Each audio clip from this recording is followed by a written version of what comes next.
Ladies and gentlemen, I present to you Akon. Thank you, boss. Good afternoon, everyone. How you doing? You're doing good. Nice, nice. So, yeah, that's what's up. It feels good to be back, man. You know, I think normally when situations like this come, you never really know what to say, but you often appreciate the fact that now the U.S. is actually now paying a lot more attention to Africa, which is amazing for us because I always felt like the unity between Africans and African Americans is going to be the key for Africa's people to be free. You know, I don't think sometimes either in the U.S., you know, how important the connection to their root is, and they oftentimes don't believe it or feel it until they come here. You know, because all the new visitors that's here now are super excited and wish they could have came a lot earlier. And it was like, man, I didn't realize that Africa was like this.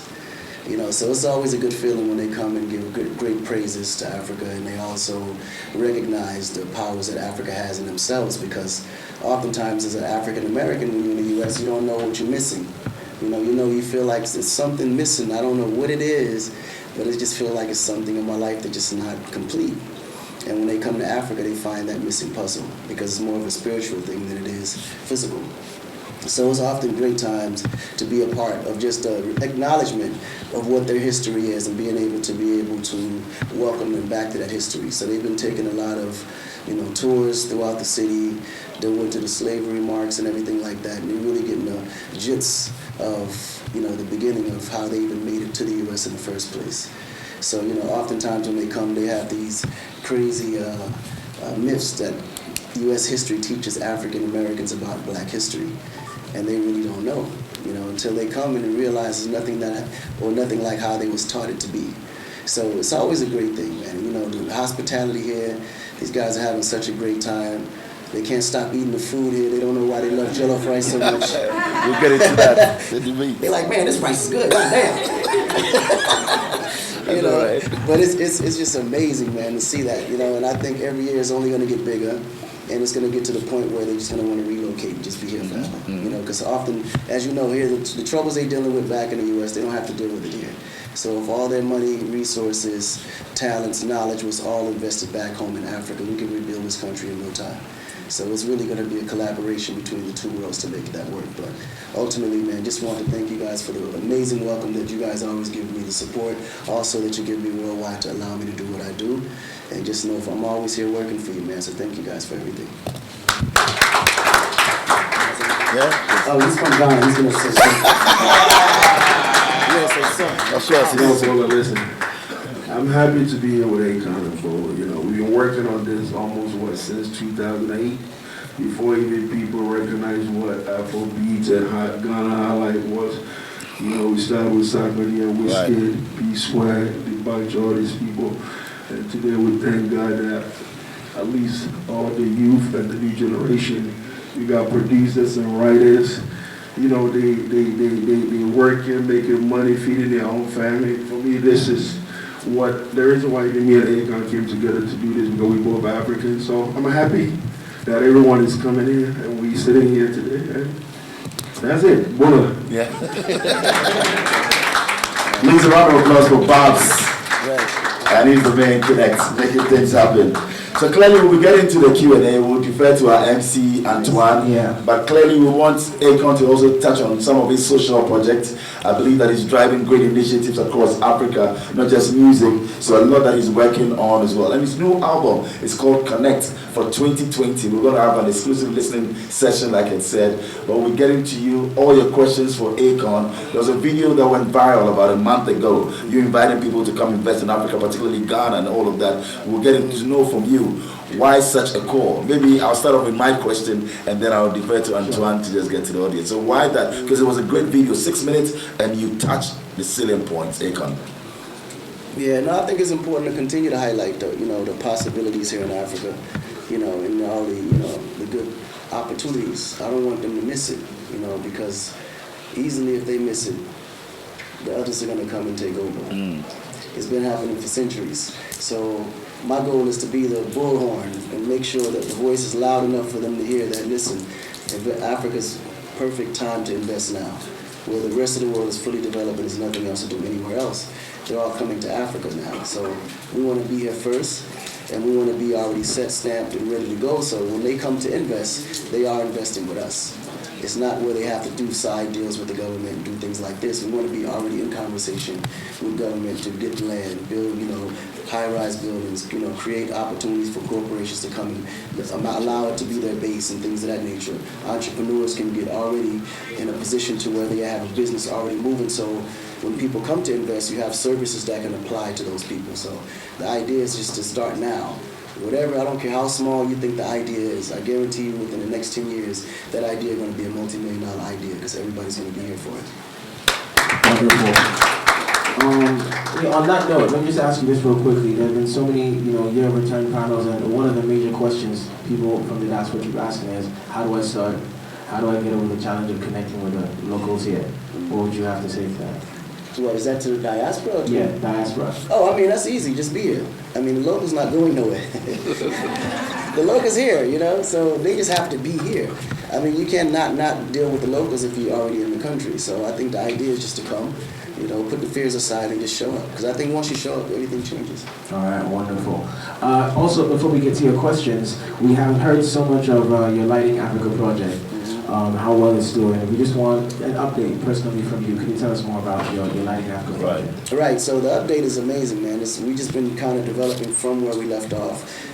There's a lot. We're in 23 countries at the moment. So now we're just focusing on the countries that have the most challenges, to get more things to expand in those areas. But we also now are in America. So we started Akon Lighting America, which is not a lighting project per se, but it's an energy project where we are transforming the traditional way of using energy to renewable energy. So now we're doing a lot of solar in all the areas in the U.S. Before, solar wasn't really popular in the U.S. as well because it was very expensive. But now everyone's trying to go into renewable energy because of the COP22 and the climate change. So we're being a company that they can assist to be able to transfer the traditional way of how to produce energy and make it more clean. So that's where we come in. So far, as we expand it only makes it bigger for us now to come back in Africa and utilize those same tactics for the continent as well. Wonderful. Future of money, cryptocurrency. You also did into that a little bit. Right. Can you tell us about that as well? Yeah. So crypto, the Acoin is really the African coin. The whole idea for that is to where the people can actually control the money. And as you know, because of a lot of how the money is controlled today, there's a lot of inflation, and more than anything, the money is just not balanced. It constantly go up, it constantly go down. We don't have a stable dollar.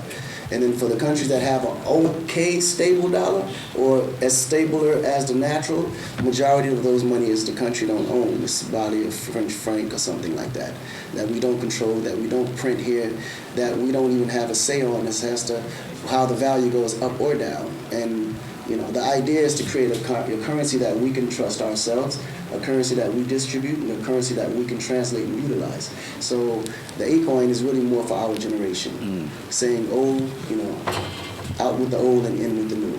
Something that we literally can control, and it's under the blockchain, so there can be no corruption, there can be no stealing. You know exactly where that money is going from the moment you spend it to the moment someone else picks it up, deposit it, and move it. So you better follow the trace of every single dollar. And I think that's going to be the key, because that's going to stop all the dishonest transactions and trading that's happening in the country now that's allowing it not to grow. Thank you very much. If you guys have any questions about those two main topics, I will just pass you the mic. After this question and answer session, we'll go back and talk about his two recently released albums before the big announcement. So yeah, questions, just raise your hand and I'll hand you the mic. Okay. Hi, my name is Kendra G. I'm actually a radio and TV personality in America. I've interviewed Akon so many times throughout my career. I'm currently in Chicago. And it's my first time ever in Africa, in Ghana. Welcome. And thank you. And when you were speaking about, he's so right about our first time experience and just being here and realizing like this is why we're so creative, this is why we're so dope, because it's in our roots. Right. And one thing you said that I really love is that we get everybody in America that is popping, that's popular, that makes all this money and bring them back to Africa. But how can we really do that, Akon? Like, how do we really get all the talented black folks in America to return home and make Africa what it should be?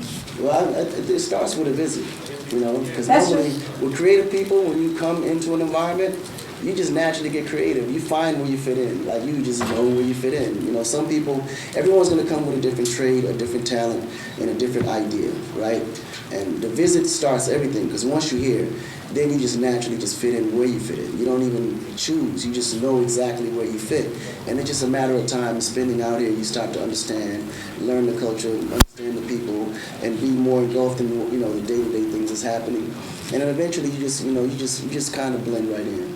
Can I Airbnb your place in the meantime? Because I know you're not here every day, so can I Airbnb? Can I say it, Joe? I know you're not going to be here all the time. On the weekends, you can give me a discount to Airbnb? I'm Airbnb now. You represent the country so well. Thank you so much for exposing us all. Any more questions? Okay, somebody left. Hi, welcome. I'm Jibril from ghcasa.com. I have two questions. One is just to clarify something. I want to know if Sarkodie was signed to Konvict Music, first of all, before I can go to the next question. Yeah, he was signed to us. He was signed to Konvict. Okay, fine. With the African artists that were signed on Konvict, that is P Square, Wizkid, Sarkodie, what was the deal like? What actually was the detailed specific stuff they were supposed to do for Konvict Music? And then for other artists from Africa, specifically Ghana, yes, you had Nigerians, like 2-3 Nigerians on Konvict Music. What was the main thing that Konvict wanted from African artists to be able to come on their label? That's the question I think. All right, so just to be very, very clear, when we created Konvict Music, especially Konvict Africa specifically, we didn't create the label to make money off artists. We created it to give them a platform to be internationally known and to be more exposed, so they can come back and do the same thing and help other artists. So Konvict Africa started off more as a philanthropic label, a label that, you know, we gave them small advances, we gave them the whole platform, gave them freedom, we marketed them, we promoted them, and we also created celebrities and other artists to be able to collaborate with different, you know, depending on whatever they wanted to do, we gave them the platform to pretty much do it. But it was never one of those type of deals where you locked them in and then they signed to you forever. We wanted them to be able to be their own entrepreneurs. Our goal was to give them the platform that every major artist in the U.S. had, so that way they can apply it to their talent and give the same, pretty much be treated fairly. Because the one thing about Africa is that we never really had an infrastructure, especially when it comes to music distribution, music publishing, things of that nature. Africa never really, you know, created that. So we were the only company literally in Africa that actually had that format. And what we did, we just gave them the platform to do what they do. And then we gave them also our connections, our ties, and we made certain moves so they can get ahead of majority of artists that wasn't with us. So it was a choice. You can sign with us, we take you where you need to go, and then we keep the relationship forever. Or you can continue doing it yourself and it's taking longer. So, I mean, that's really what it boiled down to, because when we sign artists, we don't do it expecting anything back in return. There's nothing they can give me that I don't already have. All I can do is give them the opportunity and give them the platform that every major artist has, and just hope they give that to someone else or someone other that they, you know, because the whole idea is, you know, one hand washes the other, both hands washes the face. Is this still like that? I'm sorry? Is this still like that? You are still okay? Still like this. I've been doing this forever. If you notice, it's so, you'd be surprised how many artists right now that we're helping, that we don't mention it because we want them to get the credit for doing it, because at the end of the day, it takes hard work to get there. And the last thing is, if we sign an artist, we don't want them to make it on the strength of me signing them. So that's why we don't announce it no more. Back then we would announce it, you know, Konvict Music, new artists, but it makes it harder for the artist, because now when the artist comes out, or he tries to push records out, the same people that would support him before we signed him don't no longer support them without wanting money. Because now it's like, oh, now you signed Akon, you can pay. No, we just giving you the platform to go. You still need to support him, because without your support, he's not going to go anywhere. You know, all we can do is be the bullhorn and let everyone know, but more than anything, give you the platform that every other artist have. So that way you're on iTunes, you're on Google, you're on Amazon, you're on Beats. Wherever music is being played, we need to make sure your music is there. And that's what we was there for, to make sure that you was spread everywhere where every music is at. Round of applause for Akon for that. Yeah. He deserves it. 2 more questions and we'll continue. Hi, I'm Akosia Jipa, Orchis TV. I want to know if you are to collaborate with any Ghanaian artists, who will this be and why? Me, I collaborate with everybody. I mean, till this day, I'm still collaborating. I really don't justify my collaborations as to if you're an A-list artist or if you're a beginner. Me, if I like you, I'm collaborating with you. It doesn't matter. You know, so me, I just have to like you. I have to like your song, and I have to like your energy. Me, I'm more of an energy person. You know, so if a great artist that comes out of Ghana has great energy and is hard working, most likely we're gonna probably meet in the future. Lovely. One more question. Hi, I'm OBK from GhanaCelebrities.com. Well, you've been my #1 fan since my childhood. Thank you. And I'm so happy seeing you. Well, I would love to ask that why would you choose Ghana instead of Senegal for the year of return? For the what? The year of return. The who? Year of return. Oh, I didn't know y'all called it that. I thought it was year of return. Well, I mean, I think it was for many reasons. You know, Ghana just, I don't know, I think Ghana's been probably the most slept on country. They're the highest developing, you know, they're a lot more organized, and they speak English. You know? I mean, because even when you look at the development of how Ghana is developing, I mean, it's amazing. You know, I think it was honestly perfect. You know, Nigeria would have been too crowded, and it's just too much for Americans to take it the first trip. And Nigeria is a lot to take in one trip, the first trip. Ghana is a lot more easier to deal with. It's cool, it's calm, and they also, you know the culture as well too. So, but I think it could have been done anywhere in Africa. I think the biggest, most reason is that Ghanaians took the initiative to own it. You know, you got people like Kojo, who was one of the pioneers of creating this situation, and he's in America. Family's German. He's Ghanaian though, like one of the leading diasporas. You know, and when you got people like that take initiative, and then you have other Ghanaians taking initiative, ideas are great, but if you don't execute on it, because when it was announced, anybody could have took it and ran with it. Anybody could have owned that. Think about it. We have Gode Island in Senegal. It's the first slave ship from Senegal coming to Ghana. So most likely the second one probably will be, but the difference in Senegal is that we speak Wolof, we speak French, and not every American speaks French.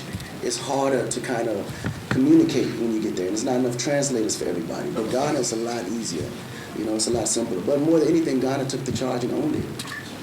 And I want to thank Kojo, you know, for different. Boris Kojo. Yeah, Boris Kojo. He's like, he's I mean, he's amazing. Like, he really took charge, and I would definitely want to give him the credit for moving forward. And that's why I'm here from the Essence trip with Boris and Nicole. You know what I'm saying? Like That literally is the reason I'm here is because Boris and Nicole. Right. And they've been coming for years. Yeah. I'm sorry. But no, they've been coming for years, and Nicole has gotten so many different influencers and celebrities in America to come. And this year we all came because of the year of return. So you're absolutely right, Boris and Nicole, for sure. Definitely give them credit, for sure.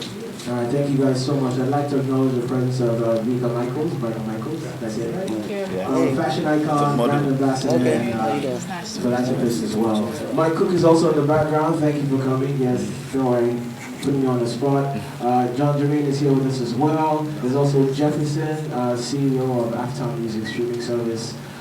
Yeah, so let's continue. You dropped 2 albums in October, Akon and El Negrito. I said it right. Why 2 albums had to go, and what was the focus of dropping 1 album, which is African themed, of course? It was heavily influenced by a lot of Afrobeats, and the other one. Can you tell us a bit more about that? Actually, those are 2 albums out of a 4-package album that's going to be dropping this year. Actually, 2020 we dropped the second albums, which is the hip hop album and then the reggae album. The first 2 albums was the Latin album and the Afrobeat album. The Latin album was influenced because when I was in Jersey, I was pretty much raised by Puerto Ricans. You know, coming up from New Jersey, I was pretty much the only African in the whole Puerto Rican clique. They kind of received me as one of their own. You know, and it was weird because when coming into the U.S. as an African, you really don't get too much love from the outside. And African Americans didn't understand me well enough to kind of bring me in much, but the Puerto Ricans was kind of feeling probably the same thing I was feeling. You as immigrants being far from home and not really understanding the culture, kind of fitting in as well. So it was like one of the perfect fits. And through it, I got a lot of my Spanish, you can say, upbringing through them. So it was only right. Ever since Locked Up, I've been doing Spanish remixes for every one of my songs, and a lot of people never knew that. So, and I realized that the genres were always segregated, because if you listen to hip hop, at the time you didn't really listen to Spanish, or if you listen to Spanish, you didn't really listen to Afrobeat, or if you listen to Afrobeat, you didn't really listen to country, or whatever. Whatever genre you listen to was what you listened to. And wanting to drop 5 albums back at the stadium was, even back in 2012 when I wanted to do it, it was just way ahead of its time, the concept. But then we fast forward 7, 8 years later, now we have streaming, which allows you to create a playlist, and every genre now has its own playlist. So it was the perfect time to be able to drop those, you can say, multiple albums, because now, they won't really cross paths with each other and interrupt each other's marketing and promoting, because every genre you can create your own playlist within that genre. So I was able to drop a Latin album called El Negrito, which is an all-Spanish album in reggaeton. So if you haven't never heard Akon in a reggaeton setting, you might want to get the album. Just out of curiosity, I think you should pick it up. Trust me, you're going to love it. And then the next album is the Akonda, which is my Afrobeat album we just dropped last month. Which I'm really superly excited about. It's been accepted more from the pop community, the white community. So I said I wanted to be able to make my first launch of this album when I go to Ghana for the Year of No Return. I think it was the perfect time for me to announce it, because at the time I wanted to make sure that the fourth quarter was owned by African artists. I didn't want to interrupt the great thing that's going on with African artists. Because sometimes people don't consider me African in the music business, which is natural. I came up in the U.S., I was raised there. So my music sometimes wasn't, and especially in the beginning, wasn't quite African. It was really European and American. I just spoke about African, concepts and ideas and living, but over Americanized beats, So I wasn't really considered an African artist. Even now when they do awards and nominations, they never announce me as an African artist. I'm always in the pop side of MTV Awards, Grammys and things like that. But sometimes it'd be nice to receive an African award. So I said, I got to put out an Afrobeat album. We just got to do it. It's a must. So that's why we created Akonda. And I think we're going to probably preview a couple of records from it today, but just so you guys can get an idea of where it's at. But it's no different from what you've been hearing, because we've been a part of creating all that the whole time. We've just been in the, behind the scenes doing it. Wonderful. Yeah. At this point in time, I'm actually going to play 2 songs from the album. Yeah, there's a question for you. Go ahead. I need a microphone. Hi, it's a pleasure to meet you. Yeah. I gathered from the bit you said that you like and you're passionate about Ghana, so you must be following the progress of the artists. So what I want to know is, which 3 Ghanaian artists do you think have actually projected the image of Ghana, Africa, and is actually putting us on the map? That's the question. Well, one of my handicaps is names. I can never remember names. Yes. I'm a face guy. Okay. So if you ask me who, I couldn't tell you who's who. I just know the songs when I hear them. And that's really the toughest question I'm going to ask every country I go. Because every country I go, they say, who's your favorite Ethiopian artist? Who's your favorite, Ghanaian artist? Who's your favorite Liberian artist? Every African country, we got 54, and I don't know them all. I just know a good song when it reaches the top. So the only ones that's honestly from Ghana that's reached the top really is Sarkodie. Okay. All right. Yeah. So our hot pick, we're going to listen to the song and we'll come back with questions. Right. Okay? Please, I would like to ask, what gave you the idea to market your album here in Ghana? And do you have any plans of investing in the Ghana and the music industry? Yeah, well, the investment side has been happening forever. We will continue to invest definitely musically. What made me want to actually launch in Ghana was around all of this is happening. I thought it was important. It was more symbolic, because in a way, I'm coming back too. And this is my first official Afrobeat album. So I thought around the time when everybody's coming home would be the perfect time to launch it. For both, marketing, promo, and more of a symbolic purpose. So I thought it was just a perfect time. You know what I mean? Because it's also introducing a lot of our artists and friends that's coming into that market as well too, because they're all now very inquisitive and wanting to learn more about the Afrobeat scene because it's doing and being accepted so well in the U.S. now. So they're all looking to incorporate that within their music, and I think that's going to be the key to help to expand the Afrobeat market and also to expand more collaborations with African artists, with U.S. artists as well. Thank you very much. We have Jeff from Uptown Music. Go ahead. I'm Jeff from Uptown Music. You mentioned earlier on about how the whole world is moving to the streaming aspect of music. I just wanted to know how music streaming apps like Uptown Music can connect with you. But the thing is, we're probably on every DSP that's out if they're actually on a major platform. A lot of the newer platform, like newer streaming, I'm still getting to know a lot of them. And my goal is to create a tech hub here in Africa to be able to, you could say, create that same platform to plug into all the other bigger ones. Because the way it's really funny, but I kind of look at Africa like China. 30 years ago, China was just like this. Now they have their own, YouTube, they have their own Google search, they have their own music streaming play. They just named it what they would name it in Chinese. We have the same capacity to do it because we have over 1.2 billion people and going to be probably 5 billion in the next 5 years. We have more than our human resources are off the roof. So we just now have to create products for us. And it's a no-brainer. So I encourage that we create our own streaming services, our own platforms, our own streaming services, things of that nature, because it's going to only allow us to be more vibrant musically and control our own content at the same time. Well, in Ghana, we have our own streaming service, which is Uptown Music, so I'm sure you hear about it first. No, don't worry, I'll look into it now. It's only in Ghana? It's worldwide. Why you say Ghana, we have our? Sorry? You said it like it was only in Ghana. Well, it's very Ghanaian dominated and it's Ghanaian. So it's an African streaming service. Absolutely. That's how you say it. You want it to be bigger than Ghana. Absolutely. Yeah. That's the motivation. Right. Thanks. Any other questions? Just raise your hand. Okay. I think you're from Ghana Music, right? Okay, sorry.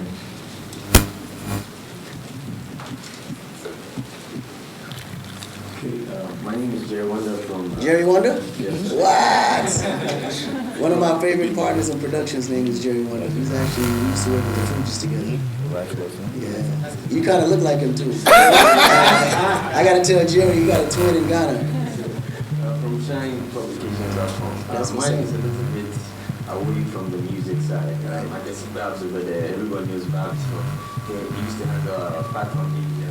It's my girl stuff on the gauge. So would you ever consider going into fashion here in Africa as an investment? Well, that's funny because that's how me and Babs actually met in fashion. When I started Konvict Music, I needed someone that understood fashion, that was well-versed, and understood the African and international market. And it just so happened that Babs was running all international for Fubu at the time. And I realized he was Ghanaian on top of that. So we've been more on the behind the scenes on the fashion side from distribution, that kind of side. But I think from a mainstream, production, I think we'll probably start around 2022, late 2022. We're going to get back into the fashion for sure. Yeah. Two more questions and wrap it up. Yeah, on a lighter note, you mentioned artists that are doing well as in their songs that you get to know them once you sample them, Sarkodie. On the lighter note, I would want to, we all are ambassadors in our own way. Right. I would want to also recommend in Ghana here, a young champ called Konvict He's a very good rapper, and I would recommend probably your team can look up to him and see what country and you can do for him as well. No, absolutely. Right. We'll definitely look into it. Thank you very much. One more question. Anybody without one No, but listen, what he did is how it works. Because if he doesn't mention them, I would never know. Right. So Ghanaians have to promote each other. Like you said, one hand washes the other, both hands wash the face. Wow. If Ghanaians don't promote their own artists, like how Nigerians promote their own artists, it's no secret. It's true. If you stay silent and you keep it within Ghana, it's going to stay in Ghana. So you got to promote your artists, people that you believe in that can represent your country. Let everybody know about that person because it only allows people like me to take a look, and perhaps we can offer them a system that can take it bigger. Okay, my name is Paul. in particular about the Akon Lightning project, and you made mention that we spread it to 23 African countries, and you're looking forward to, extend it to other countries. But I want to know specifically, is Ghana going to be on your plan? If not, I would say you should look out to it, because regardless, you could invest in other parts. Maybe not in Accra, but I think you should put Ghana on your Lightning project. No, I actually agree 100%. And Ghana is definitely a country that we plan to move into on a big level. I think at the time when we were coming in, there was a slow change in power happening at the time. And then by the time the power changed over, we was focused and kind of trying to complete projects we had already started. So Ghana's definitely like in the top 5 of our countries that we're going to implement right away.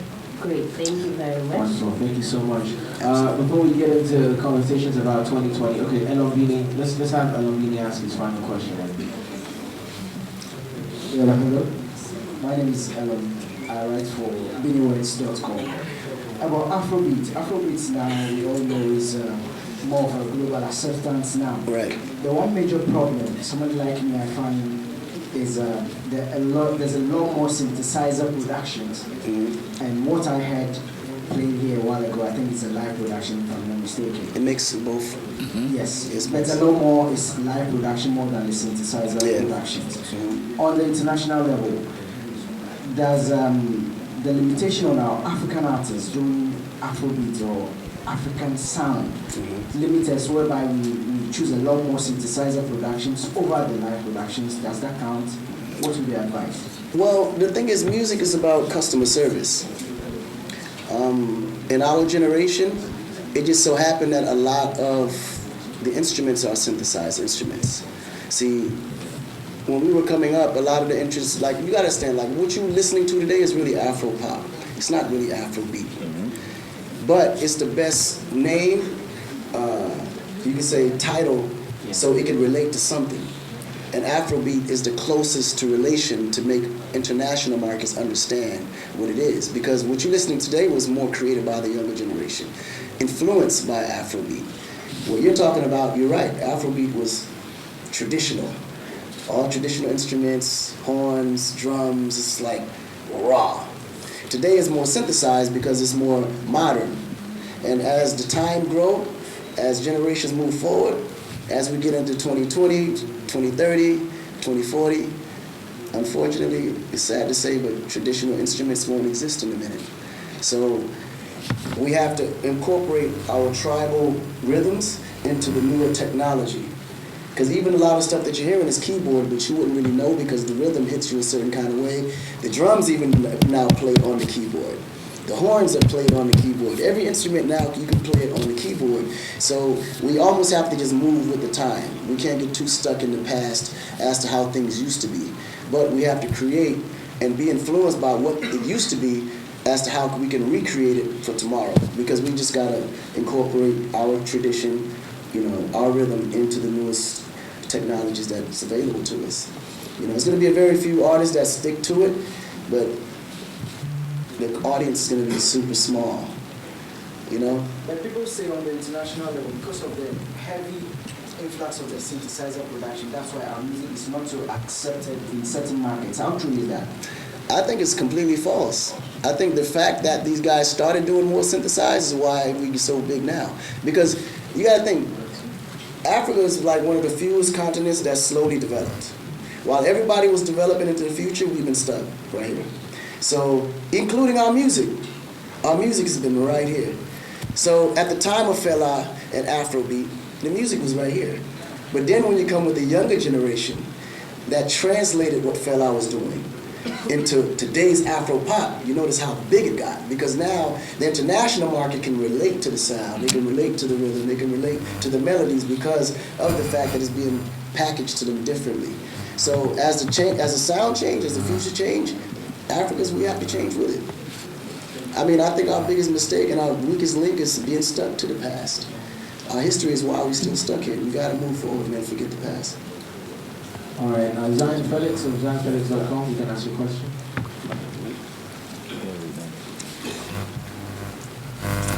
Zion Felix of ZionFelix.com. Akon, is that from who? Zion Felix. That's that macho voice right there. Yeah. So Akon just said that indeed he signed Sarkodie years back. A report on Ghana.com dated 10 December 2011. Sarkodie is quoted to have told Tim Westwood on BBC Radio 1 Extra that he was endorsed by Akon but not signed. So I'm kind of confused there. But it doesn't matter. It really doesn't. I mean, it really doesn't matter. I'm just happy that he's where he is today. I think the success wouldn't have happened without even the endorsement. So the key is to just appreciate what we've done for any artist, whether it's Sarkodie, whether it's P Square, whether it's Wizkid, whether it's, I mean, you can go on. But like I told you, our job, we just try to give and help people with expecting nothing back in return. Honestly, you know, we never made a penny off Sarkodie, not one dime. So, and he'll tell you. So, I don't know no record company that would endorse you, help to distribute you, market, promote you without asking you of a penny. I don't know any of them out there. So all we can do is help. You know, I love him like my brother. I have no ill will feelings. I still to this day will continue to help him. Because my goal is to look at the bigger picture and make sure that every African artist is well recognized and our culture is being presented properly out there so people can want to be a part of our culture in the future. So we're just going to do what we can to move forward. But, you know, I love Sarkodie. No bad. I mean, he's my man. Thank you so much. Before we get into the conversation, plans for 2020. Akon's inspired so many people from the fields of music to business. One such person is here with us today. He is one of the topmost entrepreneurs. Anthony Benson of Caveman Watches is with us here today. He'd like to make a quick presentation to Akon. So please do come forward. Very symbolic piece actually. Akon, last 15 to 20 years, he's been pushing Africa, putting us out there. And we'd like him to say a few words before we make the presentation. Hello. Thank you very much, Bola, especially, and everybody here. We are very lucky to have you, Akon, here. We have learned a lot from you. We've been watching you from afar. I started a wristwatch industry here in Ghana. I started selling watches on the street, and I realized that there was no African watch brand on the map. So I took the initiative to learn horology and watchmaking, and I introduced my brand called Caveman Watches. And we have caught the attention of the New York Times and other very good platforms.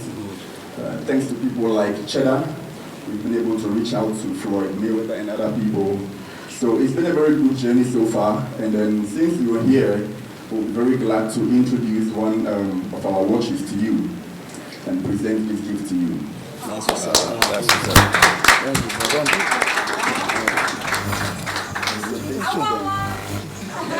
Let's see that. Let's see that. Hey, closed mouths don't get fed,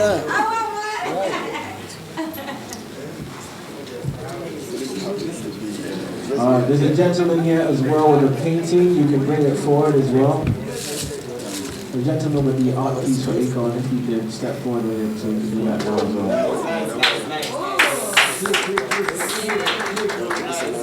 Oh, he's got to put on.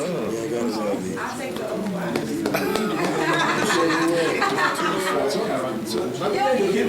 24-karat gold watch. Wow. Let's hear it for Caveman Watches. Make some noise, ladies and gentlemen.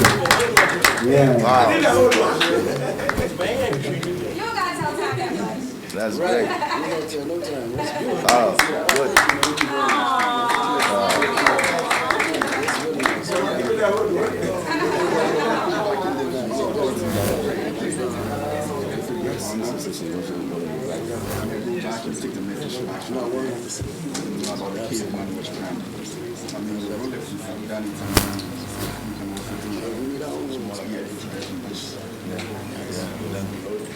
Rebecca Michaels as well is going to present something to Akon as well. She's been very influential in the fashion scenes, giving back so much, so she's going to be up next as well.